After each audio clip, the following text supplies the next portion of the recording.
নামাজ পড়ে আল্লাহর ভয়ে আল্লাহকে খুশি করার জন্য সেই নামাজ তাকে কোনো উপকার দান করতে পারে না।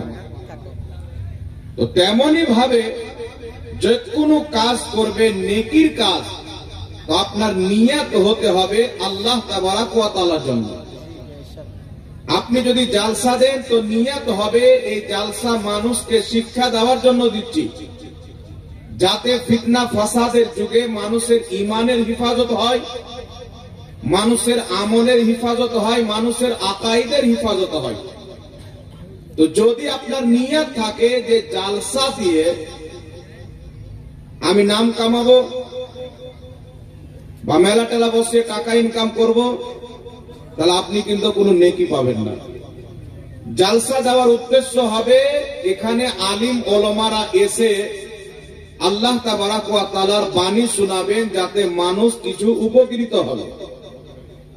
ইমাম তাবরানী রাহমাতুল্লাহ আলাইহি মুআজামুল আওসাত লিখ তাবরানীর মধ্যে হাদিস নিয়েছেন, রাসূল পাক সাল্লাল্লাহু আলাইহি ওয়াসাল্লাম বলেন, হয়তো তুমি আলিম হও, নচেত আলিমের কাছে শিক্ষা গ্রহণ করনেওয়ালা তালিবে ইলম হও, নচেত আলিমকে শুননেওয়ালা হও, নচেত আলিমকে ভালোবাসনেওয়ালা হও। এই চারটার মধ্যে যদি কোনোটাই না হতে পারো তাহলে তুমি ধ্বংস হয়ে যাবে, তুমি বরবাদ হয়ে যাবে। এই জন্য পৃথিবীর মুসলমান আলিমকে শোনার জন্য এই জালসার ব্যবস্থা করা হয় শরিয়ত শিখার জন্য।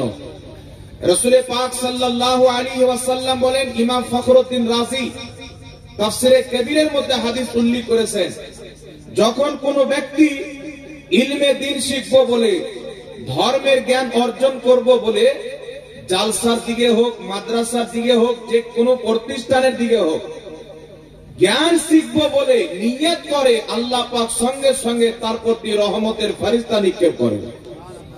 সেই ব্যক্তি যখন বাড়ি থেকে বেরিয়ে যায়, সাইয়েদনা জিবরিল আলাইহিস সালাতু ওয়াস সালাম তার কদম তলে নিজের ডানা বিছিয়ে দেয়।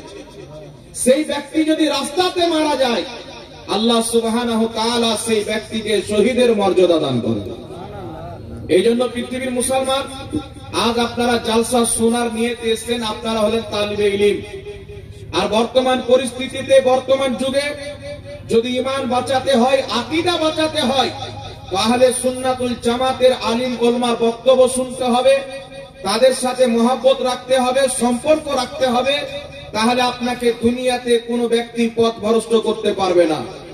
নচেত রাসূল পাক সাল্লাল্লাহু আলাইহি ওয়াসাল্লাম বলেছেন, সহিহ মুসলিমের মধ্যে হাদিস, আল্লাহর নবী আলাইহিস সালাতু ওয়াস সালাম